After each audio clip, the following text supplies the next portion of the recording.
रसिकों के संग के प्रेम प्रकट नहीं होता। रेमन रसकन संग बिनु रंच न उपजय प्रेम। रंच मात्र भी प्रेम हृदय में प्रकाशित नहीं हो सकता यदि रसिकों का संग न हो। और प्रेम के बिना भगवत प्राप्ति नहीं होती। भगवत साक्षात्कार प्रेम से होता। प्रेम ते प्रकट होए मैं जाना। जब तक प्रेम नहीं तो भगवत साक्षात्कार नहीं, तो भगवत साक्षात्कार नहीं तो भवबंधन से मुक्ति नहीं। बिनु पद प्रेम भये अलबेली, भव सो छुटत न कोई। इस संसार समुद्र से वही पार जाता है जिसके हृदय में प्रेम प्रकाशित होता है। प्रेम रसिकों के संग से होता है। रसिक कौन? बोले रहे तो सदा रुचि लीने सेवत, नवल निकुंज निवासी। जस जग जगमग रीति अटपटी, कुंजन करत खबासी। यद्यपि संपूर्ण संसार में उनका यश व्याप्त है, पर वो निकुंज में सदैव दासी के रूप में, श्री जी की सेविका के रूप में, प्रिय सहचरी के रूप में हर समय सेवा परायण रहते हैं। प्रियाजू की रुचि लेकर के उनकी सेवा में निमग्न, और जगत में उनका जगमगाता है यश, बड़ी महिमा, पर हृदय में उनकी अत्यंत दैन्यता। प्रियालाल की मन मन की रुचि जान नेह विधि अनुसार है, सदैव निकुंज में निवास करते हैं। रसिक कैसे? बोले छवि मधु छके खुमारी, निशिदिन रहत चरण चित दीन्हे। अधम उदाहरण कारण डोलत, रसिक रूप रस भीने। प्रियालाल के रूप रस में डूबे हुए मानो कोई नशे में हो। छवि मधु छके खुमारी निस्दिन, घूर्णित नेत्र, अरुणता छाई हुई नेत्रों में, क्योंकि नेत्र रूप रस में ऐसे डूबे हैं कि न नींद है न जागृत है। अखियां सोई न जगी, क्योंकि अखियां रूप के रंग रंगी। रसिकों के नेत्रों में प्रियालाल विराजमान रहते हैं। नैनन पिय मूरति रहे, ते रस रहे समाये। हर समय उनकी एक ही लक्ष्य वृत्ति प्रियालाल के चरणारविंद में बार बार सेवा सुख की भावना में डूबे हुए, रूप रस में पगे हुए, देह कुटुंब का विस्मरण किए हुए। बोले वो जगत मंगल के लिए, जगत उद्धारण के लिए साक्षात प्रियालाल के मंदिर है। उनके नेत्रों में, उनके मन में प्रियालाल विराजमान है। ऐसे रसिकों के चरणों में यदि प्रीति हो तो हमारे हृदय में प्रियालाल प्रकाशित हो जाए। तो इसलिए भोरी सखी मांगती हैं कि हे प्रियाजू, की जय कृपा कृपालु किशोरी। रसिक संग जो पावो, जासो उपजय भाव हिये में। चरण कमल चित लाओ। हे लाडली, हमें तो पता नहीं कि कौन रसिक है आपके चरणारविंद के रस का, या कौन पाखंड नाटक कर रहा है। स्वामिनी जो हमसे भूल हो सकती है, आप कृपा करके हमें रसिक संग दे दीजिए। कीजय कृपा कृपालु किशोरी, रसिक संग जो पाऊं। यदि मुझे रसिकों का संग मिल जाए तो जासो उपजय भाव हिये में चरण कमल चितलाऊं।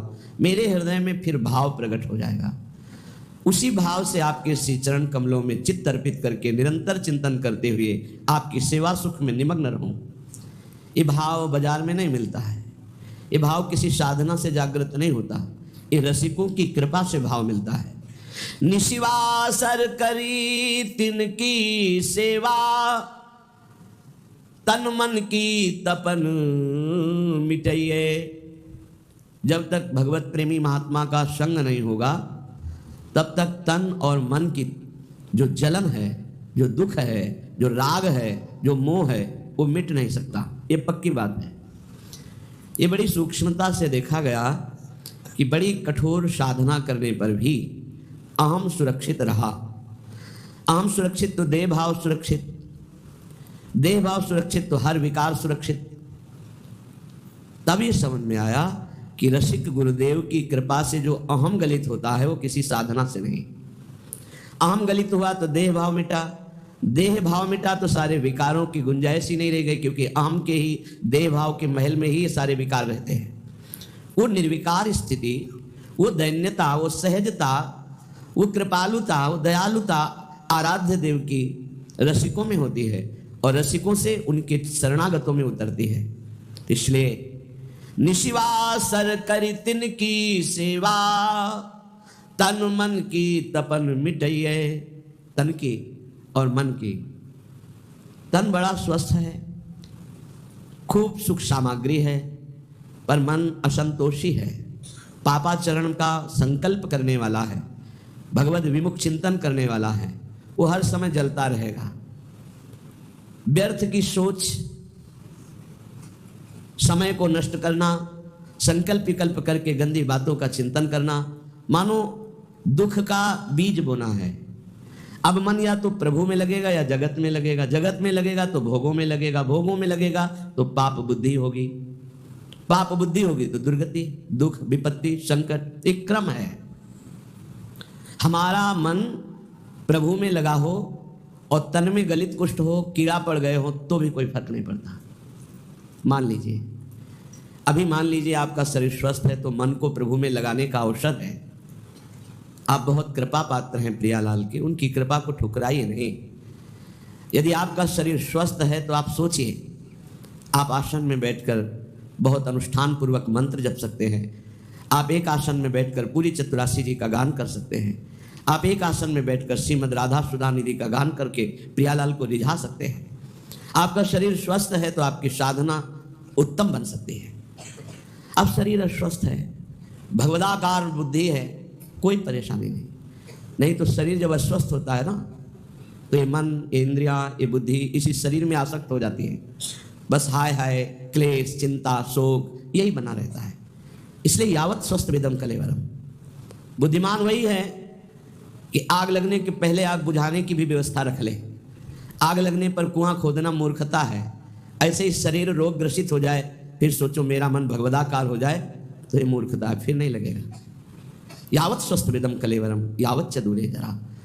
जब तक तुम्हारे अंग काम कर रहे हैं तो शत क्रियाएं कर लो, शत मार्ग का चिंतन कर लो, नहीं बाद में पछताना पड़ेगा। सच्ची मानिए, जब शरीर रोग ग्रसित होता है, भारी पीड़ाएं होती हैं, तो मन को प्रभु में लगाना असंभव। अगर मन की गति पहले से प्रभु में गई है तो और जोर से भागेगी प्रभु की तरफ। अगर कहीं प्रभु में हो गई है तो कोई फर्क ही नहीं पड़ता है। निशिवासर करी तिनकी सेवा, रात दिन रसिकों की सेवा करके तन मन की तपन मिटई है। सेवा शब्द को अच्छी तरह से व्याख्या की गई है, उनकी रुचि में रुचि मिला देना, उनकी आज्ञा पर चलना। देखो, यदि कोई रसिक महापुरुष आपको स्वीकार कर लिए हैं तो ये श्री जी की अहेतुकी कृपा आपके ऊपर हुई है। उनका किसी से राग नहीं है, राग पूर्वक वो किसी से प्रेम नहीं करते, किसी से उनकी ममता नहीं है। उस सम स्थिति को प्राप्त महापुरुष यदि आपसे राग पूर्वक, ममता पूर्वक बात कह रहे हैं तो आपके अहोभाग्य हैं। तू मेरा है, तो ऐसे चल, प्रियालाल को ऐसे प्राप्त कर, ये अहोभाग्य समझिए। वो अपने चिंतन को छोड़कर आपका चिंतन करके आपके दोषों की निवृत्ति के लिए आपको उपदेश कर रहे हैं। यह हेतु की कृपा लाडली जी की, आपकी तरफ वो देख रहे हैं, आपसे बात कर रहे हैं, आपको अपना मान रहे हैं, और कहीं आपको उनका उच्छिष्ट प्रसाद मिल रहा है, आपको डांट पड़ रही है, आपके अंदर उनका भय है, तो निश्चित आपका परम कल्याण कोई रोक नहीं सकता। ये बड़ी दुर्लभ कृपा प्रसादी होती है, ऐसा जिनको प्राप्त है। कौन सतमार्ग में प्रेरित करता है, कौन किसी को डांटता है सतमार्ग के लिए। तन मन जीवन वारिये भोरी, भोरी सटीक है। अगर ऐसे रसिक मिल जाएं तो तन मन दोनों न्योछावर कर दो, उनकी आज्ञा पर चलो। जैसे बेटा स्वस्थ हो, खेल रहा हो, ये देखकर माँ को जो सुख मिलता है वो किसी और को सुख नहीं मिलता है, और तो देखकर बस चल देगा, लेकिन सुखानुभूति माँ को होती है। ऐसे ही जब कोई परमात्मा प्राप्ति के लिए साधन परायण होता है, हृदय में वो गुरु आज्ञा का पालन अक्षरशः करता है, तो जो गुरुजनों को सुख मिलता है, रसिकों को सुख मिलता है, वो कोई नहीं जान सकता। एक दृष्टि में जीवन का परिवर्तन करने की सामर्थ्य होती है। वो दृष्टि कब प्राप्त होती है? जब वो संपूर्णतया जान लेते हैं कि आप उनकी आज्ञा में हैं, आप उनके हैं, आप एक अक्षर भी उनकी आज्ञा का उल्लंघन नहीं करते, तो हृदय में एक आह्लाद होता है। उसी आह्लाद स्थिति में जब श्री जी के सुमिरन में गाढ़ चिंतन में होंगे, उस समय जब आपका चिंतन कर लेंगे तो आप निहाल हो जाओगे, आपके जीवन का परिवर्तन हो जाएगा। रसिक महापुरुषों की कृपा जानते हो कैसे होती है? जब एकांत में प्यारे जू की सेवा में होते हैं भाव देह से, और उस समय जिसका चिंतन कर ले बेड़ा पार हो गया। उस समय जिसका चिंतन कर ले, उस समय उसी का चिंतन प्रियाजू देती है, प्रियाजू देती है, जो तन मन प्राण समर्पित करके उनकी आज्ञा में। एक होता है मुंह देखी समर्पण, मुंह देखी समर्पण, सामने हाँ जी करना और पीछे मनमानी करना। और एक होता है जीवन समर्पण, वो देखें ना देखें, बोले ना बोले, माने ना माने अपना, लेकिन हमें उनकी आज्ञा का पालन करना है। ऐसे का स्मरण होता है प्रियालाल की जब मानसिक सेवा में रसिक महापुरुष होते हैं, तब ऐसों का स्मरण। और उस समय जो शीतलता होती है, वही शीतलता आशीष बनकर उस जीव का परम मंगल कर देती है जो उनकी आज्ञा पे चलते हैं। भोरी सखी कह रहे, तन मन जीवन वारिये भोरी, आखिन माही बसइये, निशिवासर करी तिनकी सेवा, तन मन की तपन मिटाइये। भोरी सखी कहती है, यदि भगवत कृपा से ऐसे रसिकों का संग मिल जाए, तन मन जीवन सब कुछ न्यौछावर कर दे उनके ऊपर, अर्थात उनकी आज्ञा पर चले, आखिन माही बसइये। मेरे नेत्र अगर ध्यानस्थ हैं तो गुरुदेव के रसिक गुरुदेव के ध्यान में मगन है। देखो, वो अपने शरीर का राग मिटाने के लिए ऐसा उपदेश करते हैं कि शरीर से राग मत रखो, लेकिन आप ध्यान रखना, इसी शरीर से प्रियालाल का उपदेश हुआ है, इसी शरीर से गुरुमंत्र मिला है, इसी शरीर से आपको सतमार्ग के सिद्धांत मिल रहे हैं। तो ये शरीर आपकी भगवत प्राप्ति कराने की वृत्ति में समर्थ है। ध्यान मूलम गुरु मूर्ति, ना कि गुरु तत्व। एक बात हम ही कहते हैं और एक बात यही है, ध्यान मूलम गुरु तत्वम नहीं, गुरु मूर्ति। बड़ा चमत्कार है। अगर स्नान करते समय गुरु चरणों का ध्यान करके ऐसे जल डाला जाए तो संपूर्ण तीर्थों के अवगाहन का उसे बिना प्रयास के फल मिल जाता है। घर से चरण निकालते ही गुरुदेव के चरणों का ध्यान करके निकलो, कोई विघ्न छू जाए तो हमें बता देना। गुरुदेव के चरणों का ध्यान किया, गुरुदेव के चरणों का प्रणाम किया और चल पड़े अपने ऑफिस, अपने कार्य के लिए या जिस हेतु से कोई विघ्न आपको रहे, सारे विघ्नों का नाश इनके चरणों के स्मरण मात्र से हो जाता है। आप गुरु मंत्र जप रहे हैं, गुरु को सानिध्य में ले आइए भाव से। हमारे गुरुदेव उच्च आसन पर बैठे, मैं उनके चरणों में बैठा हुआ, अगर ऐसा भाव न बने तो छवि रख लीजिए, एक रुमाल बिछा ली, गुरु की छवि विराजमान कर ली। गुरु के सानिध्य में जो जप होता है अनंत कोटि गुना बढ़कर होता है। जैसे वर्णन है कि घर में जो जप होता है उससे कई गुना 10 गुना बढ़कर के गौशाला में, फिर उससे बढ़कर प्रयागराज तीर्थ में, ऐसे ऐसे वर्णन है। लेकिन गुरु के सानिध्य में अनंत गुना जप का फल होता है। रसिक गुरुदेव को भोरी सखी करे, आखिन माँ ही बसइये, ध्यान मूलम गुरु मूर्ति, पूजा मूलम गुरु पदम, मंत्र मूलम गुरु वाक्यम, मोक्ष मूलम गुरु कृपा।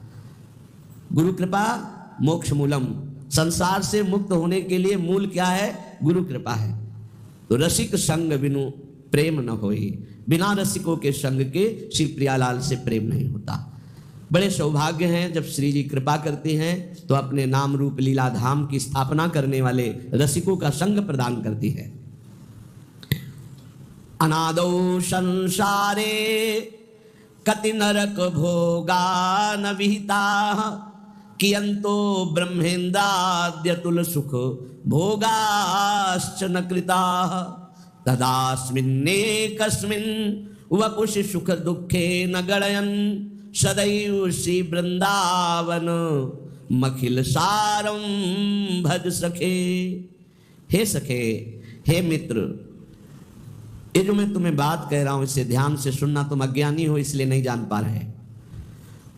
तुमने कितनी बार नरक भोगा है तुम्हें पता नहीं, कितनी बार स्वर्ग भोगा है तुम्हें पता नहीं। तुम इंद्र भी बन चुके हो, देवता भी बन चुके हो, अतुल सुख भोगे हो संसार के, और बहुत नरक भी भोगे हो, ये सब भोग चुके हो। इन काम क्रोध लोभ ने बड़ा तिरस्कार तुम्हें किया है, बड़ा तिरस्कार। अंदर से देखो, जो काम के गुलाम हैं, अंदर से देखो कैसा ये नचनी नाच नचाता है, कैसा ये तिरस्कार करता है, पागल श्वान की भांति घुमाता है। गोस्वामी तुलसीदास जी ने लिखा है, पद से त्राण बजे, जूते पड़ते हैं सिर पे, फिर भी इसको समझ में नहीं आता। ये काम क्रोध लोभ मोह मद मत्सर ये दुर्गति किए हुए जीव की है, फिर भी इसको समझ में नहीं आता। सिर पद त्राण बजे, हरिजु मेरो मन हट न तजे। इन भोगों ने कितना तुम्हारा अपमान किए, तो स्वतंत्र विनाशी कितना परास्त हो गया। कामी पुरुष चरणों में झुकता है सिर्फ काम संयोग के लिए, कसम खाता है कि आपके सिवा मैं किसी से, क्या क्या दैन्यता, अगर ऐसी दैन्यता गुरुदेव से कर देता तो परब्रह्म की प्राप्ति हो जाती। आप बोलो, आप कहो तो अभी प्राण त्याग दे, आप बोलो अभी प्राण त्याग दे, त्याग देते हैं। क्या क्या इस काम ने नचनी नाच नचा रखा है त्रिभुवन में। श्रीपाद कह रहे बहुत धैर्य पूर्वक, हे सखे हे प्रिय मित्र, तुम्हें नहीं दिखाई दे रहा, मुझे दिखाई दे रहा है, क्योंकि त्रिकालज्ञ है, तीनों कालों का ज्ञान है। कह रहे तुमने कितने नरक भोगे तुम्हें पता नहीं। जैसे माँ के गर्भ में रहे तो क्या पता हमें कैसा कष्ट था, कोई याद नहीं है। ऐसे कितनी बार तुम स्वर्ग गए तुम्हें पता नहीं। अर्थात स्वर्गिक सुख नारकिक दुख इनको तुम बहुत भोगे हो। इन काम क्रोध आदि दुश्मनों ने कितना तुम्हारा तिरस्कार किया, धिक्कार है, धिक्कार है। बहुत बहुत विचित्र दशा है। महाराज पुररवा का वैराग्य एकादश स्कंद में लिखा हुआ पढ़ना चाहिए। और महाभारत में हमने पढ़ा पुररवा जी की दशा, पागलों जैसे उर्वशी के प्यार में डूब, ऐसी स्थिति के प्राण निकल जाएंगे जब उर्वशी अंतर्ध्यान हो गई।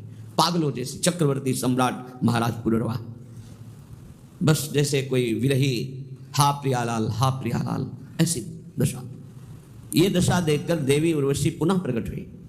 जे प्रकट हुई तो जैसे मृत को कोई संजीवनी पिला दे ऐसे, हाँ उर्वशी उर्वशी का। बस आप जानते हो मैं किसी की नहीं होती, मैं केवल पुण्यात्मा के पुण्यों का भोग प्रदान करने के लिए जाती हूँ। मैं दयावश आई हूँ तुम्हारी दशा देखकर, मैं किसी की नहीं हूँ।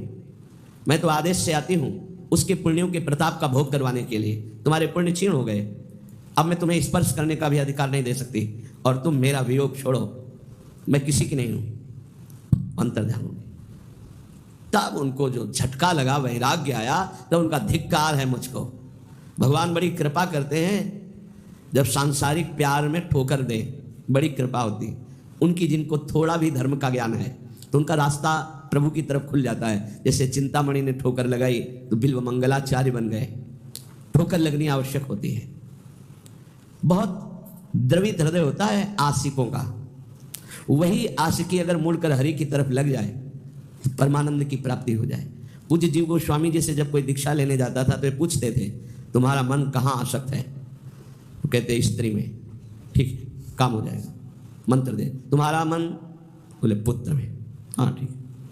एक आए धनी कुछ भेंट रखी और कहा शिष्य बनना चाहे, तुम्हारा मन कहाँ है, बोले किसी में आसक्त नहीं है। बोले हमारे लायक नहीं हो, काशी जाओ, वहाँ किसी ज्ञानी की शरण लो, हमें तो आशिक चाहिए, मोड़ना है। आसक्ति को मोड़ दिया, जो पत्नी में है, पुत्र में है, माँ में है, पिता में है, शरीर में है, भोगों में है, वैसे ही थोड़ा प्रभु में हो जाए, निहाल हो जाए जीव। कहते तुम जरा सोचो, सब बैठे हो, सोचो जरा कैसा तिरस्कार करते हैं काम क्रोध लोभ आदि। आप गिड़गिड़ाते हैं, आप चरणों में गिरते हैं, और वो रौंदता है काम।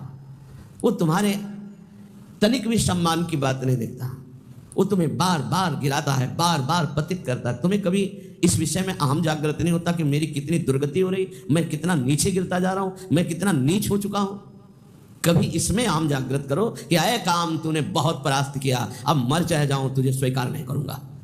एक बार करो तो भगवान का बल जागृत हो जाए। जहां अहंकार नहीं करना चाहिए वहां अहंकार करते हो। गुरुजनों से, पूज्यजनों से, शास्त्रवेत्ताओं से, भगवत प्रेमियों से, यहाँ दैन्यता, यहाँ गिड़गिड़ाओ, यहाँ बार बार अपने अहंकार को गिराओ तो यहाँ मंगल हो जाएगा। लेकिन नहीं, यहाँ अहम दिखाओगे और वहां काम की गुलामी में गिड़गिड़ाओगे। वहां अपने अहम को जागृत करो तो तुम्हें वीर समझे कि अय काम अब तक बहुत परास्त किया, आज मैं भगवान के चरणों का आश्रय लेकर देखता हूं कि तू अब कैसे परास्त करता है। तू भी भगवान की शक्ति से युक्त है तो मैं भी भगवान का अंश हूं और उन्हीं की शक्ति से संपन्न हूं। देखता हूं तू मुझे कैसे परास्त करता है। यहां हम जागृत करो तो कुछ समझ में आवे। इन काम आदि दोषों ने कितना तिरस्कार किया है सखे, कभी तूने सोचा नहीं।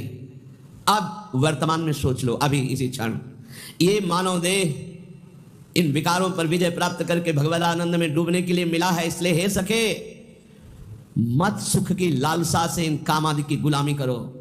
ये कभी सुख नहीं देने वाले। क्लेश, अशांति, जलन के सिवा नहीं मिल सकती।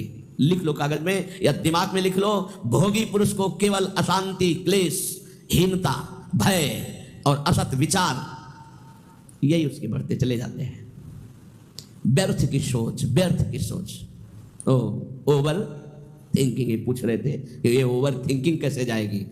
भगवान के आश्रित होकर नाम जपने से, एक कामादि दोषों की गुलामी से, ये व्यर्थ चिंतन, इसे हिंदी भाषा में व्यर्थ चिंतन, वही तुम व्यर्थ का चिंतन करते हुए भयावह अंदर वृत्ति जागृत, घबराहट होना, चिंता होना, शोक होना, ये अपने आप बढ़ते जाएंगे, क्योंकि तुमने असत भोगों का दासत्व स्वीकार। ये कभी अहंकार जागृत करो।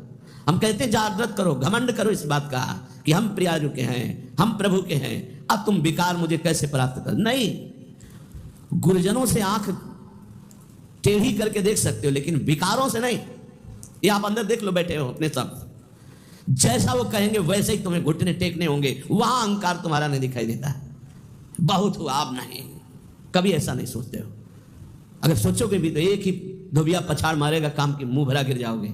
अगर बचना है तो हरिनाम बल, राधा राधा राधा राधा और महापुरुषों के चरणों का आश्रय। कह रहे परम सार श्री वृंदावन में आ जाओ, रसिकों का संग करो, नाम बल जागृत करो और इन विकारों की गुलामी से मुक्त हो जाओ। बहुत बार स्वर्ग भोगे हो, बहुत बार नरक भोगे हो। कहे कि अंतो ब्रह्मेंदाद्यतुल सुख भोगाश्चन कृता। तुमने ब्रह्म सुख, ब्रह्मा का सुख, इंद्र का सुख, देव सुख सब भोगे। और अनादौ संसारे कति नरक भोगा ने विहिता। ये अनादि है, कब से हुआ कोई पता नहीं। कितनी बार नरक भोगा तुमने। अभी भोगों का तिरस्कार सह रहे हो, काम क्रोध आदि की गुलामी में फंसे हो। अरे जागृत हो, तू अविनाशी का बच्चा है, तुझे कोई नहीं परास्त कर सकता। शरीर भाव में आने के कारण तेरी दुर्गति हो गई। उठ, अपने स्वरूप को जान। इसलिए मानव देह मिली है। श्री वृंदावन वासी पाद रजसा सर्वांगमा गुंठयन। श्री वृंदावन में कमुज्ज्वल तमम पश्यन् समस्तोपरि। श्री वृंदावन माधुरी भिरनिशम श्री राधिका कृष्णयो रप्यावेश मनुस्मरन् दिवस श्रीधाम वृंदावनम। कैसे शरीर पावन हो, मन पावन हो, मेरा पवित्र हम कैसे हो जो मैं निर्विकार हो जाऊं। कह रहे जो वृंदावन के प्रेमी रसिक जन हैं, ब्रजवासी जन हैं, इनकी चरण धूलि में लौट जाओ, इनकी चरण रज रोज शरीर पे लगा।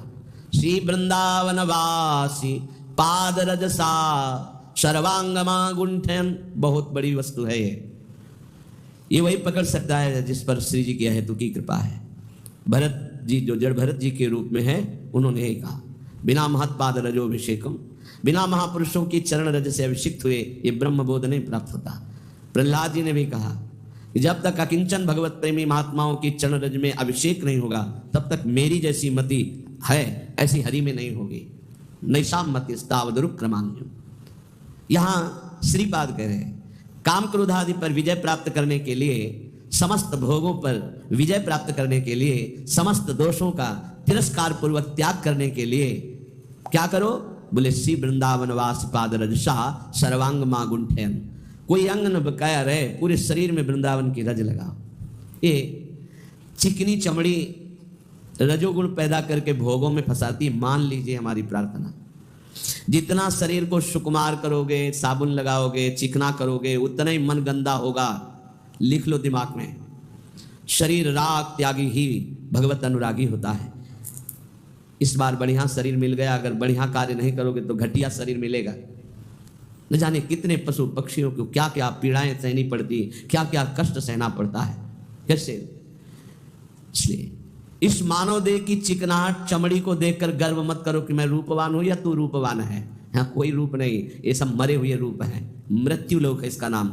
अगर रूप ही देखना है तो ऐसे ऐसे रूप हैं कि बड़े बड़े जितेंद्री मूर्छित हो जाए देवलोक में, ऐसे रूप हैं। और देवलोक भूलोक रसातल सुनि कवि कुल मति डरिए, सहज माधुरी अंग अंग की कई कासो पट तरिए। देखो माई सुंदरता की सीमा, आओ इधर देखो रूप, लालजू का लावण्य देखो, प्रियाजू का रूप देखो। श्री वृंदावन में कमुज्ज्वलतमम पश्यन समस्तोपरि, पश्यन देख बा माधुर्य रस की वर्षा करने वाले श्री राधिका कृष्ण हो, श्री श्यामा श्याम यहाँ बेहरण कर रहे, इसलिए मेरी बात मानना। वृंदावन की रज को एकत्रित कर लो और स्नान के बाद रोज लगाओ। हमारी ये बात मान लो, ये जब तक रज कण शरीर में नहीं लगेगा तब तक विषयों पर विजय प्राप्त करना बहुत कठिन है। ये सद्य वशीकरण चूर्ण मनंत शक्तिम तम राधिका चरण रेणु मनुस्मरामि, ये श्री जी की चरण रज, ये श्री जी की रसिकों की चरण रज में अनंत शक्ति है। उसी अनंत शक्ति से हम इन काम आदि दोषों पर विजय प्राप्त कर सकते हैं। इसलिए परिचर चरण सरोजम तद गौर श्याम रसिक दंपत्यो वृंदावन नव कुंजावली सुमहानंग विह्वलयो। यदि तू गौर श्याम चरणारविंद की परिचर्या, उनकी समीपता, उनका दर्शन जो इस संसार रूपी महान ज्वाला से आपको बचा लेगा, गौर श्याम चरणारविंद, यदि ऐसा चाहता है तो नवीन नवीन कुंजों में विहरण करने वाले श्री प्रिया प्रीतम के भाव में जो डूबे हुए रसिक जन हैं उनका संग करो, उनकी चरण रज माथे पे लगाओ, उनकी आज्ञा पे रहो। तो परिचर चरण सरोजम, तो उसका परिणाम क्या होगा? तद गौर श्याम रसिक दंपत्यो, दंपति श्री प्रिया प्रीतम जी ये आपके नेत्रों में ऐसी सामर्थ्य दे देंगे कि फिर ये दृश्य बदलने लगेगा। चिदानंद यही वृंदावन है, यही की अद्भुत नवकुंज, नवीन नवीन लताएं, नवीन नवीन क्रीड़ा परायण श्यामा श्याम ये आपके नेत्रों में झलकने लगेंगे। जब हम भगवत प्रेमी महात्माओं का संग करते हैं तो हमारे अंदर ये 8 पुष्प जागृत होते हैं, जिन 8 पुष्पों से आराध्य देव प्रसन्न होते हैं। अगर ये 8 पुष्प नहीं तो आपकी पूजा अधूरी मानी जाएगी। हर उपासक के हृदय में ये 8 पुष्प जागृत होते हैं, तब इष्ट देव पूजा स्वीकार करके प्रसन्न हो जाते हैं। ये शास्त्र सम्मत, और ये अभी तो आज आपको सुना रहे, ये नैष्ठिक ब्रह्मचर्य में ही बात पकड़ में आ गई थी। तभी हितधाम तक प्रगट सेवा बहुत ही उदासीनता पूर्वक होती थी।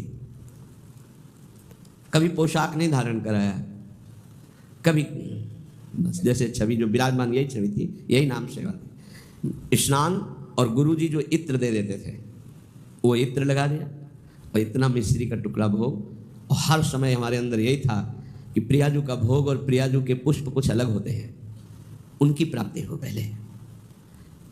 अहिंसा सत्यमस्तेयम ब्रह्मचर्य मकलकता एतानि मानसान्याहुर व्रतानि हरितुष्टये। क्या कह रहे हैं?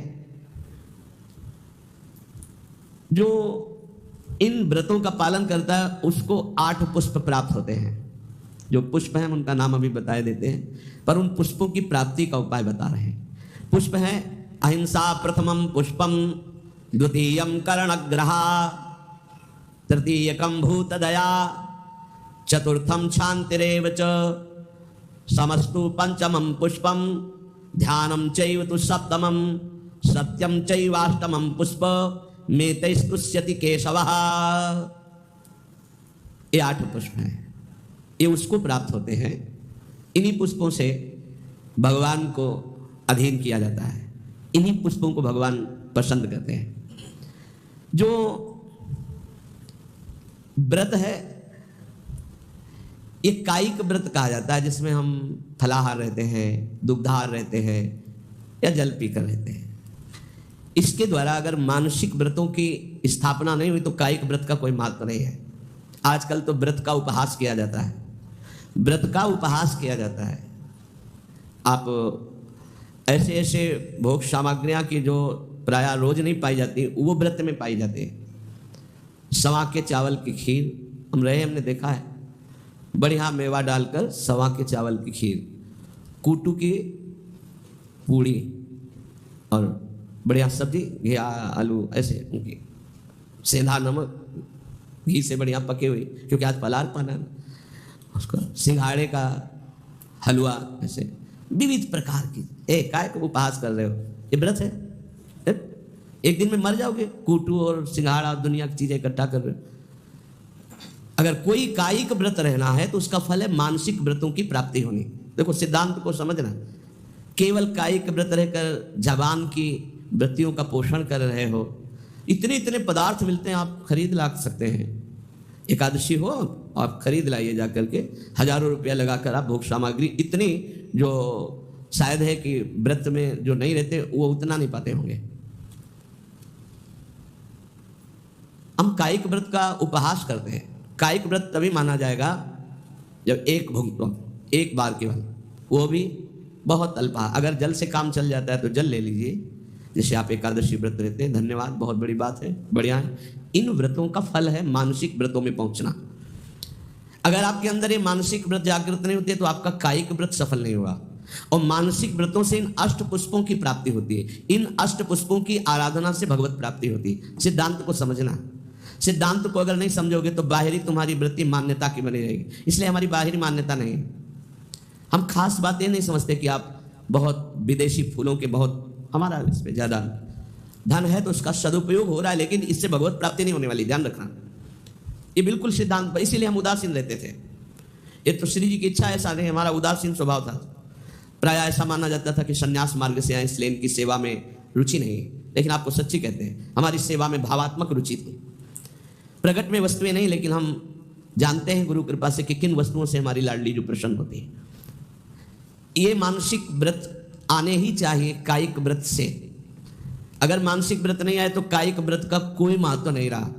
इसीलिए साधन विविध सकाममति सब स्वार्थ सकल सब है जो अनीति, ज्ञान ध्यान व्रत कर्म जीते सब काहू में नहीं मोह प्रतीति। ये हमारा रस सिद्धांत है। ज्ञान ध्यान व्रत कर्म जीते सब काहू में नहीं मोह प्रतीति। रसिक अनन्य निशान बजायो एक श्याम श्यामा पद प्रीति। श्री हरिवंश चरण निज सेवक विचले नहीं छाणी रस रीति। अहिंसा सत्यमस्तेयम ब्रह्मचर्यम मकल्पता एतानि मासान्याहुर व्रतानि हरितुष्टये। हरितोष व्रत प्राय इस शब्द को एकादशी से जोड़ा जाता है कि एकादशी हरितोष व्रत है, ऐसा भी माना ये, लेकिन कायिक व्रत है। यहां करें हरितुष्टये, बिल्कुल भगवान को प्रसन्न करने के लिए, जिसमें निश्चित प्रसन्न हो जाएंगे। कायिक व्रत का फल है मानसिक व्रत जागृत होना, मानसिक अहिंसा। वचन से शरीर से किसी को पीड़ा पहुंचाना ये तो बात दूर रही, मन से भी किसी को पीड़ा दंड देने की बात हम नहीं सोचेंगे। वाणी से तो बोलेंगे ही नहीं, ऐसी वाणी कभी नहीं बोलेंगे किसी को दुख लगे। शरीर से ऐसी कभी चेष्टा नहीं करेंगे किसी की हिंसा हो, किसी को दुख हो। मन से संकल्प प्राय सब लोग कर लेते हैं, भोगे गए नहीं। हमारा मानसिक व्रत खंडन हो जाएगा। ये बहुत बड़ा व्रत है, इससे भगवान की प्राप्ति होती है। अहिंसा परमो तपः, परम तपस्या है, परम व्रत है अहिंसा। मन से वचन से शरीर से किसी भी तरह से किसी को दुख ना पहुंचाना अहिंसा है। हमको कोई दुख पहुंचाता है हम उसे सह लेते हैं, वो आगे आएगा इसी प्रसंग में। ये बहुत अमृतमय वचन है। यही नैष्ठिक ब्रह्मचर्य में इन्हीं की शिक्षा हुई थी, गुरुजनों से इन्हीं की शिक्षा हुई। इसलिए बाहरी बातों पर हमारा ज़्यादा महत्व नहीं रहा कि अमुक वस्तु प्रभु को भोग लगानी है, अमुक वस्तु प्रभु को देनी, इस पर ज़्यादा ध्यान नहीं रहा। ध्यान रहा कि प्रभु की प्रसन्नता होती इन आंतरिक महान लक्षणों से। अगर ये लक्षण नहीं होंगे तो बाहरी, फिर तो बड़े बड़े सेठ लोग, धनी मानी लोग प्रभु को रिझा लेंगे ना, क्योंकि उनके पास बहुत सी भोग सामग्री है। लेकिन कभी कदापि ऐसा नहीं पाया गया। प्रभु को रिझाने के लिए यही पाया गया। पहला है मानसिक व्रत अहिंसा, फिर दूसरा है सत्यम। सत्य कौन है? प्रभु सत्य है। भगवान को सत्य नारायण कहा गया, भगवान को सच्चिदानंद रूपाय, सच्चित आनंद रूपाय कहा गया। सत्य है प्रभु। यदि हम प्रभु का नाम जप कर रहे हैं, प्रभु के चरणों का आश्रय लिए हैं, तो हम सत्य का आश्रय लिए हैं, सत्य का जप कर रहे हैं। यदि संतों का संग करें तो सत्य संग कर रहे हैं। हमारे अंदर सत्य विचार हैं, हमारी सत्य क्रियाएं हैं, तो हमारी वाणी भी झूठ नहीं बोलनी चाहिए। सत्य भाषण है, सत्य संभाषण है, सत्य वार्ता है, वो सत्य है, वो सत्य है। ये मानसिक व्रत है। अगर ये व्रत नहीं तो कायिक व्रत का कोई महत्व नहीं होगा, क्योंकि कायिक व्रत का शारीरिक तप का फल है मानसिक में आना। जैसे प्रगट सेवा का फल है मानसिक सेवा में आना, जैसे देह भाव की क्रियाओं का फल है देह भाव रहित होकर स्वरूप में स्थित होना। ये आंतरिक बातें समझो, सिद्धांत जो परम पद प्राप्ति का है। तीसरा है अस्तेयम, किसी की भी कभी कोई वस्तु ना उठाना, चोरी ना करना। जैसे माना कि मार्ग में, तो आपका क्या अधिकार है, आप वैष्णव हैं, बिल्कुल वैसे ही पड़ा रहने दो, या आसपास कोई हो तो वो अपना उठा लेगा, कोई वहाँ से निकलेगा पूछेगा तो उसको मिल जाएगा। अगर हम उठा लिया तो हम दूर जा रहे हैं, अब वहाँ वो लौट के आएगा, वस्तु नहीं मिलेगी, आसपास पूछेगा तो वहाँ नहीं मिलेगा। हमारा कर्तव्य बनता है हम बिल्कुल उससे निरपेक्ष हो जाएं। अगर हमारी अपेक्षा बनती है तो आसपास जो दुकान है या कोई है तो उसे वहाँ, अगर कोई नहीं है तो आप वहीं छोड़ दीजिए, वो लौटेगा तो ले लेगा, नहीं जिसके भाग्य में होगा लेगा, हमारा अधिकार नहीं। पड़ी हुई वस्तु भी हम ना उठाएं। फिर दूसरे की चोरी करना तो हो ही नहीं सकता, चोरी कैसे कर सकता है वैष्णव होकर। अस्तेयम, बिल्कुल पकड़ लीजिए, अगर भगवत प्राप्ति करनी है तो कूटू और सिंघाड़ा के आटा से व्रत नहीं होता, ये व्रत होते हैं। ये कह रहे हैं मानसान न्याहुर व्रतानि हरितुष्टये, इन व्रतों से भगवान निश्चित प्रसन्न होकर आपको दर्शन दे देंगे। चौथा ब्रह्मचर्यम, ब्रह्मचर्य, ये बहुत सुंदर व्रत है, बहुत महिमाशाली व्रत है। बड़े भाग्यशाली हैं, बड़े कृपा पात्र हैं जो इस व्रत को धारण करते हैं। हम कह रहे हैं सम्यक रूप से ना धारण करो, तो जैसे 15 दिन में एक बार एकादशी रहते हो, ऐसे गृहस्थी में भी व्रत धारण कर लो कि हम इतने दिनों तक ब्रह्मचर्य रहेंगे। फिर संयोग गृहस्थ धर्म के अनुसार भगवान को प्रणाम करके, देवी देवताओं को नमस्कार करके गृहस्थ धर्म की पूर्ति के लिए। अन्यथा अपने पास ऐसे 20 गृहस्थ हैं जिनकी संतानें हो गई और कसम पूर्वक ब्रह्मचर्य रह रहे हैं, हम उनको प्रणाम करते हैं। मतलब बिल्कुल कहीं 100 में 1% भी हमें अविश्वास नहीं उनके प्रति। 100 में ऐसा हो सकता है कि 90% हम कह सकते हैं, 10%, 1% भी नहीं, क्योंकि उनके आचरण और उनकी निष्ठा और उनका समर्पण बताता है और उनका चेहरा बताता है, उनके नेत्र बताते हैं कि वो ब्रह्मचर्य से हैं।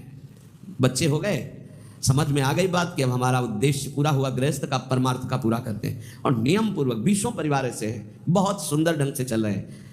बड़ा मुश्किल होता है इस धर्म का पालन, ये जो मानसिक व्रत हैं बहुत मुश्किल के, और इन्हीं से भगवत प्राप्ति होती है।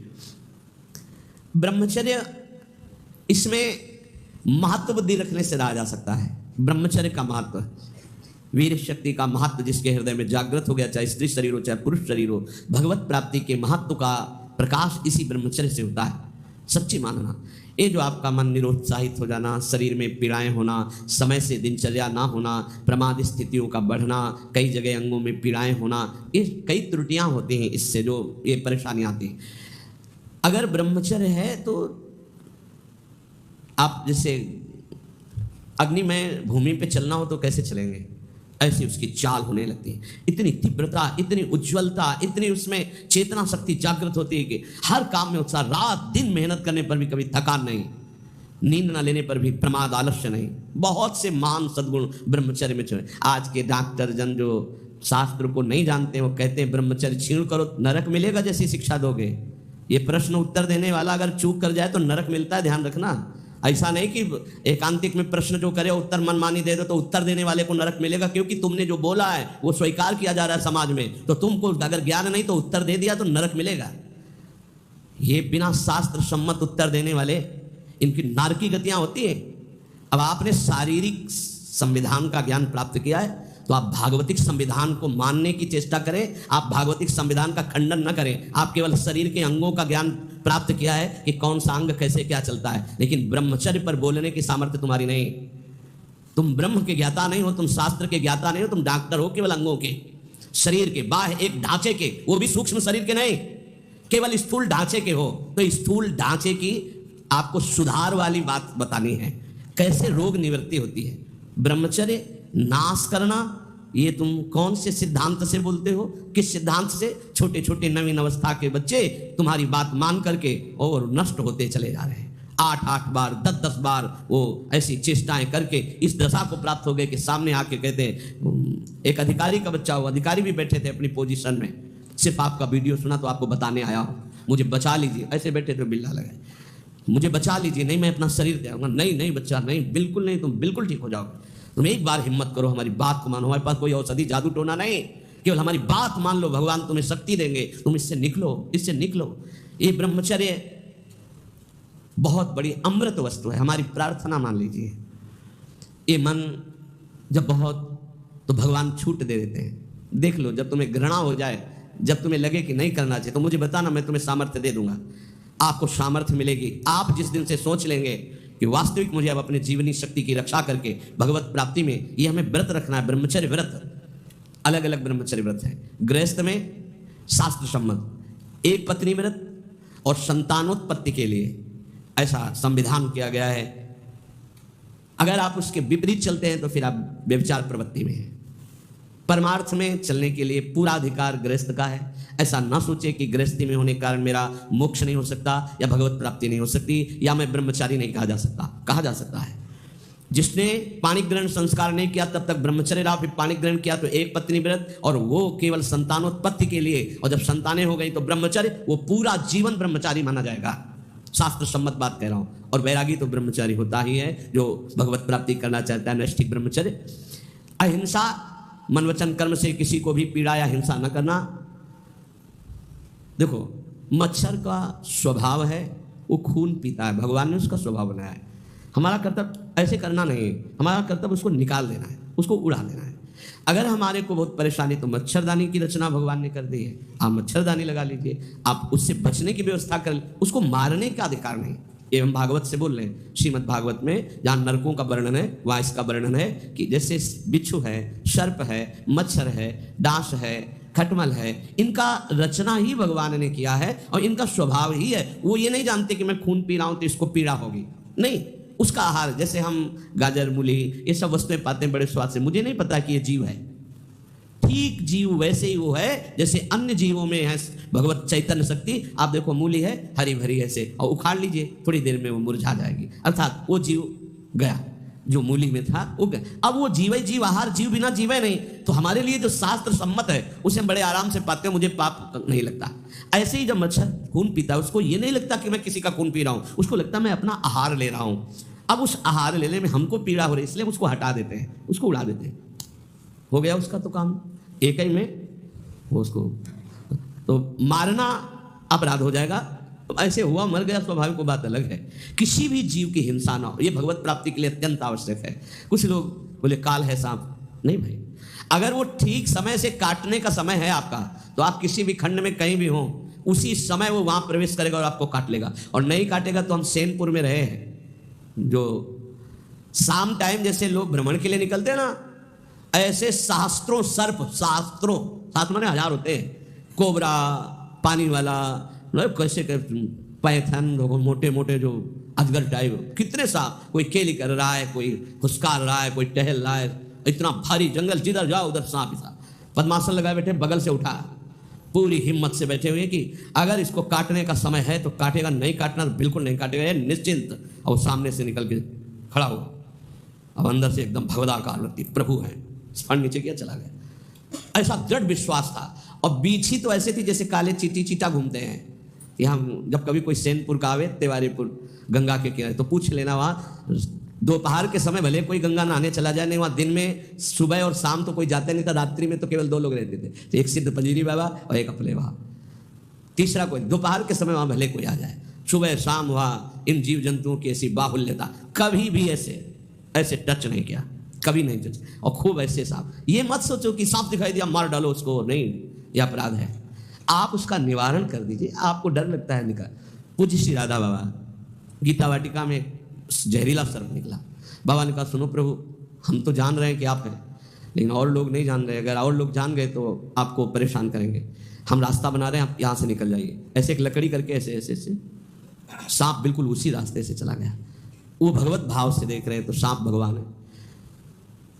अभी 10-12 वर्ष पहले की बात है, छोटी कुटिया में थे, तो हितधाम में जिसमें स्वामी शरण जी की कुटिया थी उसमें एक संत थे, वो 2 बजे रात्रि के हम उठ चुके थे, बाबा बाबा देखो कोबरा सांप आक्रमण कर रहा, हम तो अंदर थे, भाग आए, बिल्कुल हमका छेड़ना मत, अंदर गए, और विशाल सब हाथ जोड़ा और कहा देखो आप जानते हो कि हम आपको कष्ट नहीं देंगे, हम ये बांस रख रहे हैं, लंबा बांस, आप इसमें लिपट जाओ, हम आपको बाहर कर दें।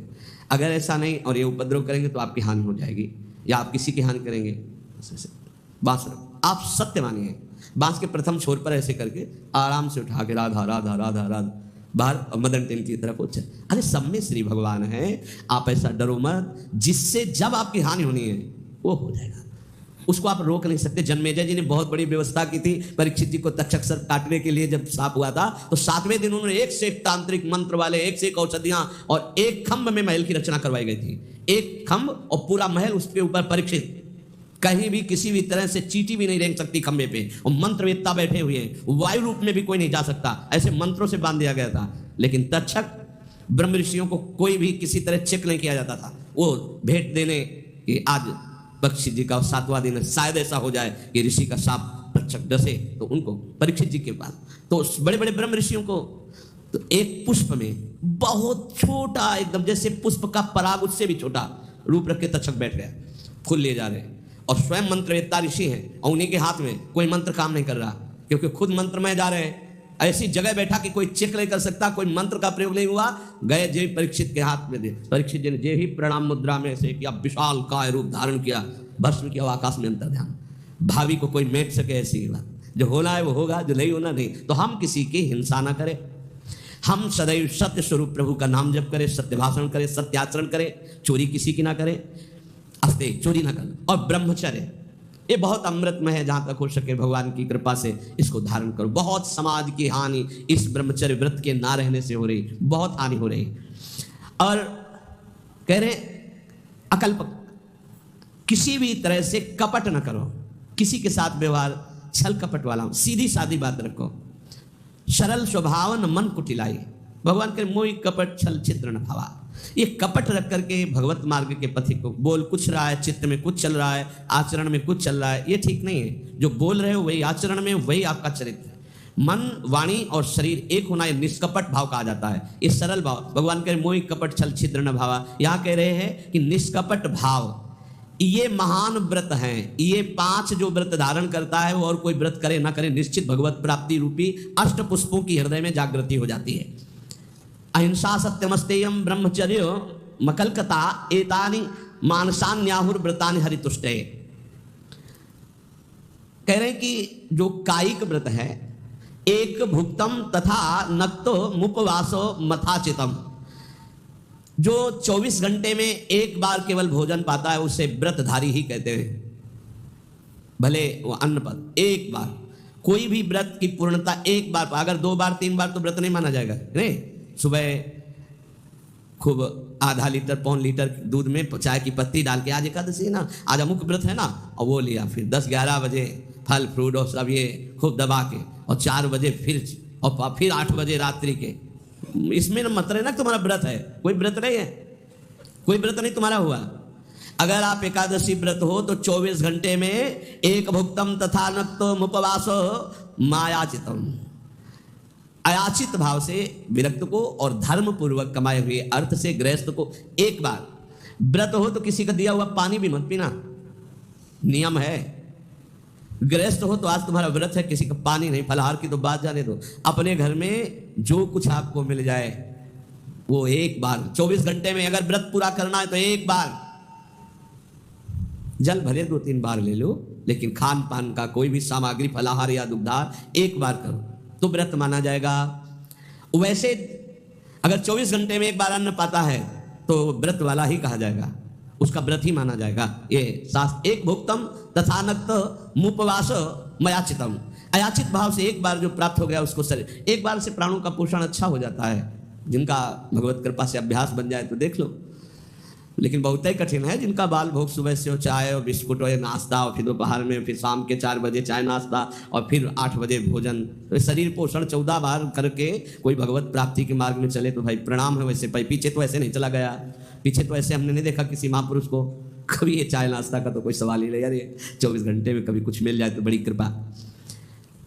एक भुक्तम, बहुत बढ़िया भजन होने लगेगा, देखो करके देखो। और जिसको कब्ज होने लगे तो आंवला मंगा लो भोजन के साथ, आंवला की गुठली जो वहाँ, हाँ टेंडी जो क्या, हाँ जो भी भैया मैं तो शब्दों का, वो पंसारी की दुकान में मिल जाता है, 4-5 ऐसे फुला लो, ऐसे रोटी के साथ ले लो। कभी हम तो कुछ मिलता ही नहीं था तो इससे वर्षों कटा है, सब्जी ही नहीं, वर्षों ऐसे रोटी मांग ली, उसी से पा लेते। कब्ज नहीं बनते, साधु को कब्ज पर ध्यान देना चाहिए, कब्ज होने पर फिर प्रमाद स्थितियाँ आती, भजन में बाधा पड़ती है। रात्रि में तो उपवास वाले को कुछ लेना ही नहीं चाहिए। संध्या काल में, मतलब संध्या के पहले 4 बजे के लगभग एक बार ले ले, 24 घंटे रात दिन भजन, तब तो उपवास। इत्येवं कायिकम पुंसाम व्रतमुक्तम नरेश्वरम, एक बार अन्न का उपयोग कर ले या एक बार फलाहार का उपयोग कर, 24 घंटे में एक बार। बोले ये कायिक व्रत कहा गया, ऊपर मानसिक व्रत कहा गया। अगर कायिक और मानसिक व्रत किया जाए तो ये पुष्प प्राप्त हो जाते हैं। प्रथमम अहिंसा पुष्पम, इससे बिल्कुल प्रियालाल की सेवा बन जाती है और बहुत जल्दी प्रसन्न हो जाते हैं। अहिंसा पुष्पम, किसी को मन वचन से दुख न देना। द्वितीयम कर्णग्रहा, कर्ण अंतःकरण और इंद्रियां, इनका जो आग्रह होता है विषयों की तरफ जाना, उनसे हटा करके प्रभु में स्थित करना। अंतःकरण और इंद्रियों को प्रभु में स्थित कर लेना, ये दूसरा पुष्प है। फिर तृतीयम भूत दया, जीवों पर दया की भावना, ये तीसरा पुष्प है। चैतन्य महाप्रभु ने श्री सनातन जी को उपदेश किया था, नामे रुचि, वैष्णव सेवा और जीवे दया। जीवे दया, नामे रुचि, वैष्णव सेवा का इससे बढ़कर और कोई उपदेश नहीं। 3 बातें। जब किसी को दुखी देखा जाए तो अपने चित्त में दुख आ जाना, कैसे इसकी दुख की निवृत्ति करूं, ये वैष्णव हृदय होता है, ये भक्त हृदय होता है। इससे भगवान बहुत प्रसन्न होते। दूसरे को दुखी देखकर द्रवित हो जाना, भले हम नहीं निवारण कर पा रहे पर हमारे हृदय में पीड़ा है कि कैसे इसके दुख का निवारण हो। हे भगवान, मैं तो असमर्थ हूँ, इस पर सेवा नहीं कर सकता, अर्थ नहीं है, ऐसी व्यवस्था नहीं है, ऐसा भाव नहीं, पर मुझे लगता है मैं इसे सुख प्रदान करूँ। इतनी भावना से ये पुष्प भगवान के पास गया और आपके ऊपर भगवान प्रसन्न हुए। जीवे दया तृतीयकम पुष्पम, तीसरा पुष्प है समस्त जीव पर दया। चतुर्थम शांतिरेव च, चौथा पुष्प है शांति। शांति की व्याख्या की है, जो हमको गाली दे, अपमान करे, तिरस्कार करे, उसमें शांत रहना, बिल्कुल कुछ न बोलना, इसे शांति कहते हैं। और शांति कहते हैं उसमें उसके मंगल की भावना करने लगना। करत जे अनुसहन निंदक तीनों पे अनुग्रह की, हे भगवान इनका मंगल हो, इनको ज्ञान नहीं इसलिए निंदा कर रहे हैं, अपमान कर रहे हैं, तिरस्कार कर रहे हैं। हे नाथ, इनकी बुद्धि शुद्ध हो, ये स्वस्थ रहे, इनको कभी कोई शारीरिक, मानसिक या वाचिक दंड ना पहुंचे, नाथ इन पर कृपा करो। ये हृदय में ये पुष्प, शांति रूपी पुष्प, ये भगवान को प्रसन्न कर लेता है। समस्तु पंचमम पुष्पम, सम कहते हैं इंद्रियों का उनके विषयों से विलग करके, जो शब्द स्पर्श रूप रस गंध में इंद्रियां लगी हुई, उनको अलग करके भागवतिक शब्द स्पर्श रूप रस गंध में लगाना, इसे सम कहते हैं। और समस्त पंचमम पुष्पम, सम के अंदर दम भी आ जाता है। दम कहते हैं मन को इंद्रियों के अधीन न करके उसे सावय मना कृष्ण पदारविंदयो। तो आगे आया ध्यानम चरितु सप्तमम, जो ध्यान है प्रभु का, आराध्य देव का। राधा वल्लभ लाल को हृदय ध्यान मुख नाम, बहुत बड़ा ये पुष्प है, इसी से भगवान बहुत जल्दी प्रसन्न होते हैं। और सत्यम चैवाष्टमम पुष्पो मेतैः तुष्यति केशवः, इन 8 पुष्पों की पूजा यदि नहीं तो भगवान की पूजा नहीं मानी जाएगी पूरी, इन 8 पुष्पों से होगी। अहिंसा और अंतःकरण का वशीभूत होना, अर्थात अंतःकरण के अधीन न होकर उसे अपने अधीन करके भगवदाकार करना। जीवों पर दया करना, शांति, जो आपका अपमान करे उनका मंगल मनाना। शम, इंद्रियों को निर्विषय करके भगवदाकार करना। दम, मन को इंद्रियों की अधीनता से हटाकर प्रभु के चरणों के चिंतन में लगाना। ध्यान, अपने आराध्य देव के रूप का ध्यान करना। और 8वां सत्य, सत्य वचन बोलना, सत्य में स्थित रहना, सदाचरण करना, सत्संग करना, सद्भाव रखना।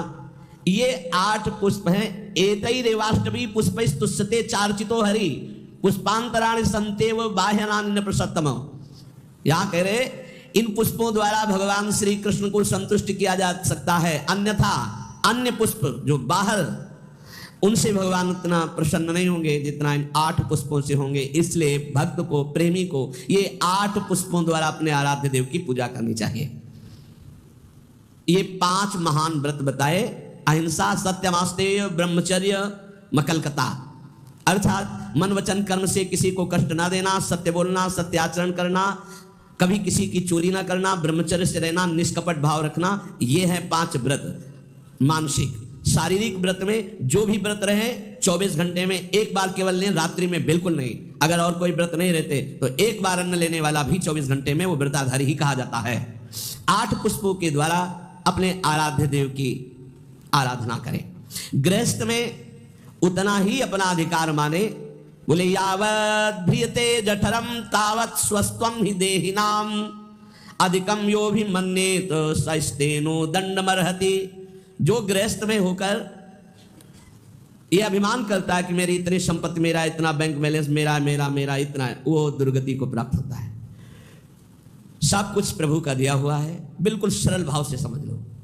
नाथ सकल संपदा तुम्हारी, मैं सेवक समेत सुत नारी। और जितना प्रसाद उदर में गया और जितने में शयन किया उतना ही, ये सब प्रभु की वस्तु है। जब जहां जैसे प्रभु चाहे वैसा प्रयोग करे। मैं तो सेवक हूं। यदि ऐसा नहीं मानता और अपने को मालिक समझता है तो बोले वो दंड का अधिकारी हो जाएगा, माया फंसाकर उसकी दुर्गति कर देगी।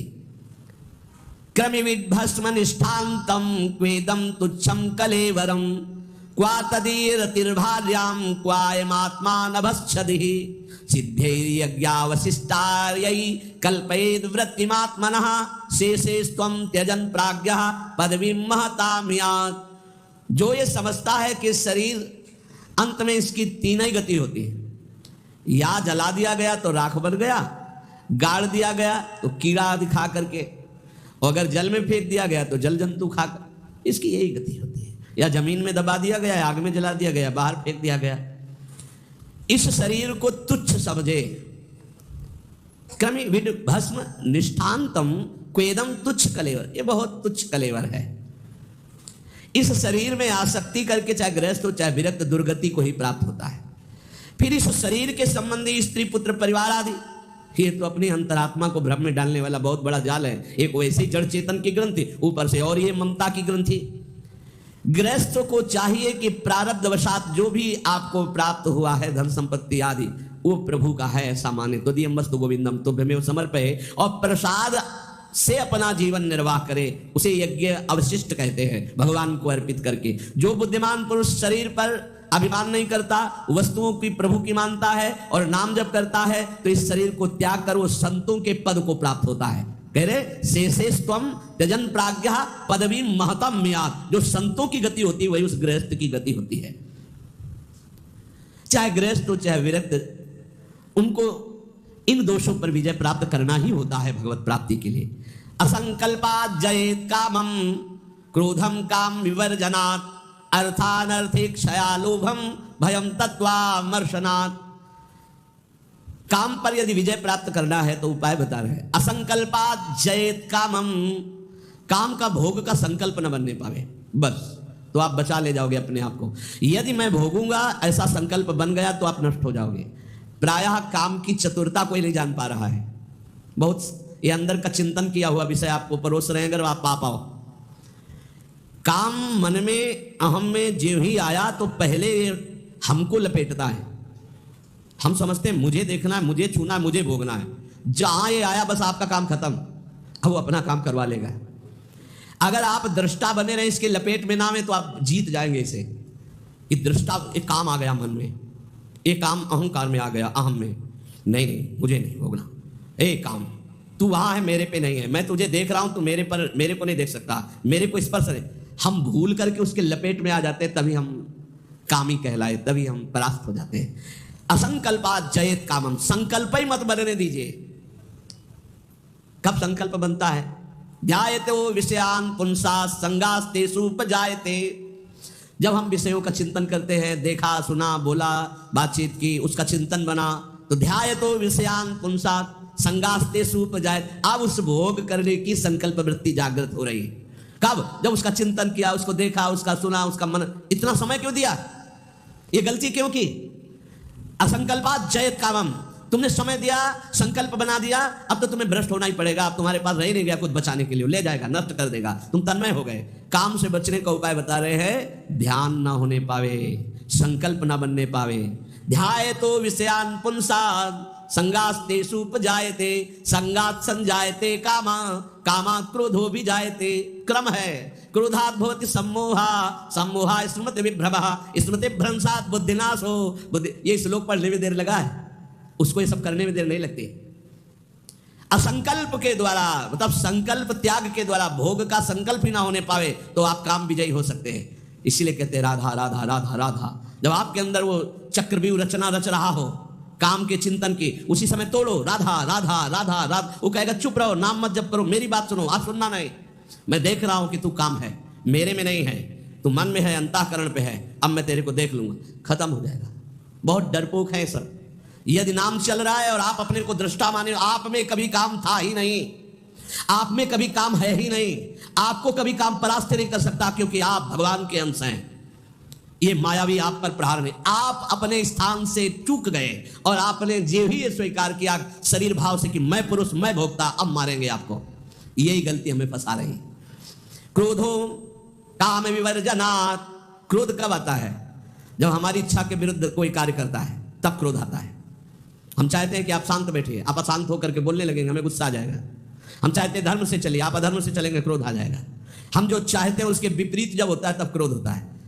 तो ये जो हम चाहते हैं, भले हम धर्म चाहते हैं, शांति चाहते हैं, मंगल चाहते हैं, तो ऐसी चाहत संभाल के कि बाहर अशांति अंदर अशांति प्रवेश न कर पावे। अगर बाहर कोई अशांत हो रहा है तो जोई जोई प्यारो करे सोई मोई भावे। शांत, आप तो शांत रहिए, अशांति आपके अंदर न जाने पाए, क्योंकि आप शांति प्रिय हैं। हम क्या करते हैं, बाहर शांति स्थापन के लिए अंदर शांति खो देते हैं।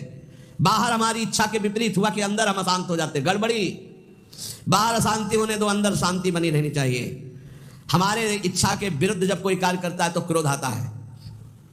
कामना के विरुद्ध जब कोई कार्य होता है तब क्रोध आता है।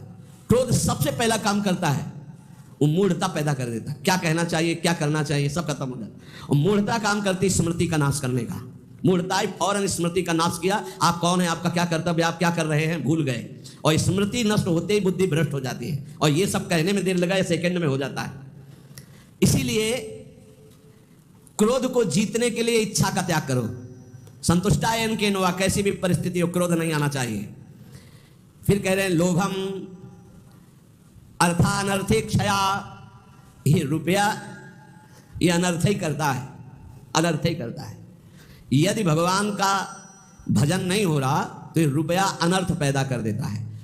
यदि शब्द इसलिए लगाया कि अगर भगवान का भजन हो रहा है तो सो धन धन्य कहा गया। प्रथम गति जात की संत सेवा में, भगवत आराधना में, प्रभु के उत्सवों में, अन्य जीवों की सेवा में वो धन जाता है।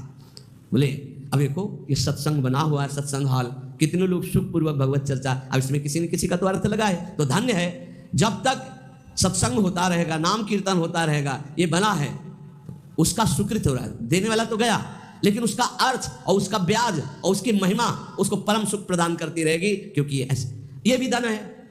और भी जगह ऐसे लगे हुए हैं। बोले ये धन अगर भगवत चिंतन नहीं, भगवत आश्रय नहीं, तो अनर्था, ये अनर्थ पैदा कर देता है। एक मार्ग में जा रहे थे तो स्वर्ण और जवाहरात आदि की असरफियों से भरी हुई एक थैली पड़ी थी, किसी की गिर गई। तो संत जा रहे थे, उनके शिष्य उठाने, बोले चुप, छूना मत, मृत्यु है, मार देगी, डाइन है, खा जाएगी ये संपत्ति। गुरु जी आप उल्टा सीधा बोलने लगते हो, कितनी बढ़िया है रतन जवाहरात हीरा की थैली, आप कह रहे हो डाइन खा जाएगी, छूना मत, मार देगी। अरे बड़े मजे हो जाएंगे, खूब साधु सेवा करेंगे, कीर्तन करेंगे, भंडारा, तुम्हें विश्वास नहीं हो रहा, ये खा जाती है। अच्छा रुको, चलो वहां झुरमुट में बैठते हैं और देखो ये डाइन कैसे खाती, किस किस को खाती। वो बैठे ही थे कि 4 राज सैनिक घोड़ों पर उस समय चलते थे। घोड़े से चारों रुक गए। बोले यार किसी के गिर गए। बोले आसपास तो कोई दिखता नहीं, जब गिरी हुई चीज है तो हमारे ही अधिकार में आ गई, हम चारों लोग बांट लेते हैं। बोले हाँ बांट लेते हैं, चलो एक पेड़ के नीचे बैठते हैं। बैठे, बोले अब भूख बहुत लगी है, अब इतनी संपत्ति मिली तो बढ़िया ठंडा जल लाओ और भोजन लाओ, चारों लोग पाया जाए, फिर इसे 4 हिस्सों में बांट के, फिर हमारी तो ड्यूटी चल रही। ठीक, 2 गए लेने बाजार से भोजन सामग्री, उसी अर्थ से। उन गए, बहुत कीमती कीमती रत्न है। बोले इरादा क्या है? बोले हम दोनों यहीं पा लेते हैं, कह देंगे कि हम तो पाले थे और जहर मिला देते हैं, उनको ले जाते हैं, वो विश्वास है पालेंगे, वो दोनों मर जाएंगे, तो 2 हिस्से में बांट लेंगे, 4 हिस्सा क्यों लगेगा? बोले बढ़िया बात है। दोनों ने पाया, उनके वाले में अलग से जहर मिलाकर उनको, और इधर इन दोनों ने आए, वो 2 गए, लौट के आए, धीरे से सीधे शूट कर देते हैं। जब राज दरबार में पूछा जाएगा तो कह देंगे कि दुश्मनों ने शूट कर दिया, और 2 हिस्से में बांट लेते हैं। बोले बहुत बढ़िया, ऐसा ही करते हैं। बोले देखते ही दूर से ही गोली मार देना, नजदीक ना आने पाए, क्योंकि जब ये साबित करना है कि दुश्मनों ने मारा तो दूर से ही मार देना। ठीक, इधर दोनों ने प्लान बनाया उनको गोली से शूट करने का, उधर प्लान बनाया उनको जहर से मारने का।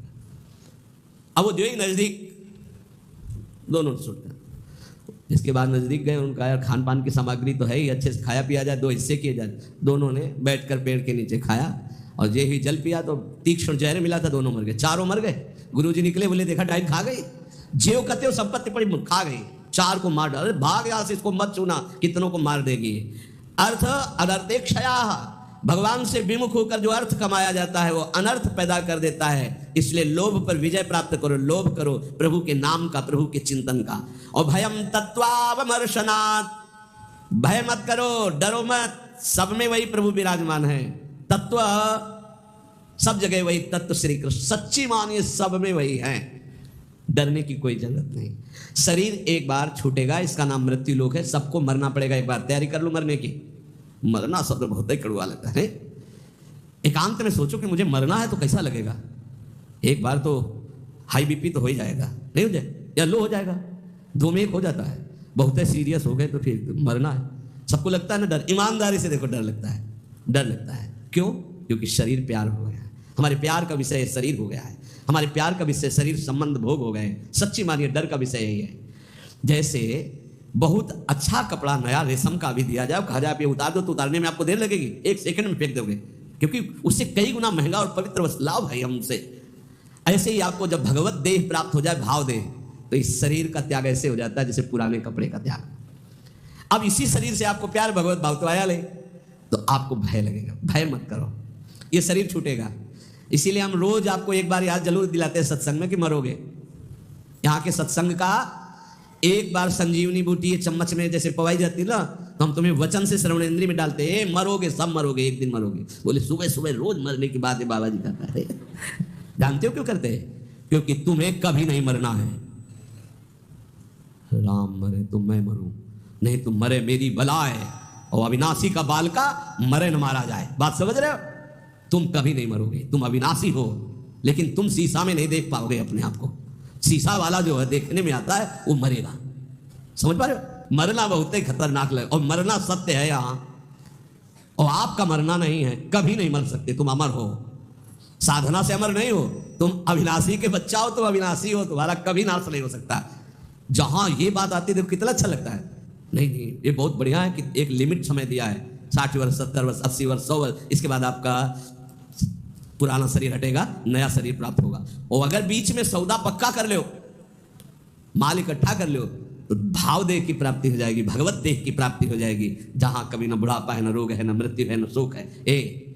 खूब नाम रूपी धन कमा करके श्री जी के सहचरी भाव या ये जो जितने भगवत भाव, कोई एक भाव का देह प्राप्त कर लो, झंझट खत्म हो जाए मरने जीने से। देखो जैसे इस संसार में 4 लोगों से मित्रता करके और सब आनंद में जीवन व्यतीत करते हो, कैसा लगता है? ऐसा लगता है यहीं से जाना ना पड़े। देखो बाबा जी भी बन गए तो ऐसा कभी किसी को नहीं जानते थे, अब ऐसा लगता है जिनको हम जान गए यही सब बने रहे, इनके बीच में हम रहे, और ऐसे भोग लगता रहे, वैसे आरती होती रहे, और ऐसे नाच गाना गाते रहे, वैसे गाते रहे, नाच रहे। मरने वाला चक्कर नहीं होना चाहिए, ऐसा लगता है ना। और अगर यही हम प्रगट में श्री जी के समीप हमारे प्रिया प्रीतम विराजमान है, और हम भाव देह में हैं, और वहाँ मरना नहीं है, वहाँ 56 भोग लगना है लेकिन शुगर नहीं होना है, खूब पकवान पाना है लेकिन लीवर नहीं खराब होना है, खूब अच्छे अच्छे पदार्थ पाने हैं लेकिन ब्लड प्रेशर हाई लो नहीं होना है। कल एक भक्त बड़े भोले थे, उन्होंने कहा पकवान का भोग तो हम इसलिए श्री जी के नहीं लगाते कि मुहासे हो जाएंगे श्री जी के, और लालजू को फिर अच्छा नहीं लगेगा, इसलिए हम आंवला जरूर भोग लगाते हैं, हमें अच्छा लगा। चलो उनको मालूम नहीं है पर भाव तो अच्छा है ना। सच्चिदानंद विग्रहाय सांद्रानंद प्रेम मूर्ति, पर बहुत अच्छा लगा उसका भाव कि वो अपने भाव में तो डूब रहे हैं कि श्री जी को अगर मुहासे हो गए तो लाल जी को पसंद नहीं आएगा, ऐसा। ये सब पार्थिव शरीर में होते, चिदानंद में नहीं होते। आज तक निकुंज में कहीं शौचालय का वर्णन नहीं है, ले आया। क्यों? पदार्थ चिदानंद और देह चिदानंद, और पाना ऐसे ही जैसे आप प्रकट में पा रहे हो वैसे ही पाना है, और सब बाहरी विकारात्मक शरीर नहीं। एक बार हिम्मत करो, यहां का राग जो है जैसे आपको लग रहा है ना, इसी के कारण आपको मरने से डर लग रहा है, ऐसे ही महान इससे अनंत गुना प्रेम प्रियालाल से हो जाएगा। धाम से हो जाएगा। कैसी कैसी कुंज निकुंजे, और सखियां बहुत प्यार करने वाली है। ललिताजू, विशाखाजू, चंपकलताजू, चित्राजू, तुंग विद्या, इंद्रलेखा, ये सब अनंत माताओं जैसा प्यार लिए आपका स्वागत करेंगी, आपको दुलार करेंगी। इनके बीच में रहना, प्रिया प्रीतम के साथ रहना, बड़ा आनंदमय जीवन। ये भक्ति रस का चरम अवस्था का महामाधुर्य रस, बिल्कुल सच्ची कहते हैं। देखो अपने लोग तो कितने में आनंदित हो जाते हैं सांसारिक नाटक में। अपने तो चार लोग जो हमसे प्यार नहीं करते, उनसे हम प्यार करके जीना चाहते हैं, उनके बीच में रहना चाहते हैं। भले लड़का रोज पिटाई करे, लेकिन है तो मेरा लड़का। भले संसार के हमारे रिश्ते कड़वे हो गए हो, लेकिन है तो हमारे रिश्तेदार, हम उनके बीच में रहना चाहते हैं। सोचो ऐसे कपट भरे संसार से हम प्यार कर सकते हैं, तो निर्मल प्रिया प्रीतम और उनकी सहचरीगण, जहां प्यार ही प्यार विशुद्ध है, वहां हमें कितना सुख मिलेगा। जहां न मरने का भय है, न बिछुड़ने का भय है, न प्रलय का भय है, जहां न सूर्य है, न चंद्र है, न अग्नि है, एक चिदानंद तेज, एक महान ब्रह्मानंद, परमानंद, प्रेमानंद, भगवदानंद, अखंडानंद, विज्ञानानंद घन, जिन इन नामों से जिसको पुकारा जाता है वो बरस रहा है। परसत पुलिन सुलिन गिला, करसत चित सुर घोर, हर्षत हित नित नवल रस बरसत जुगल किशोर। वही चलना है।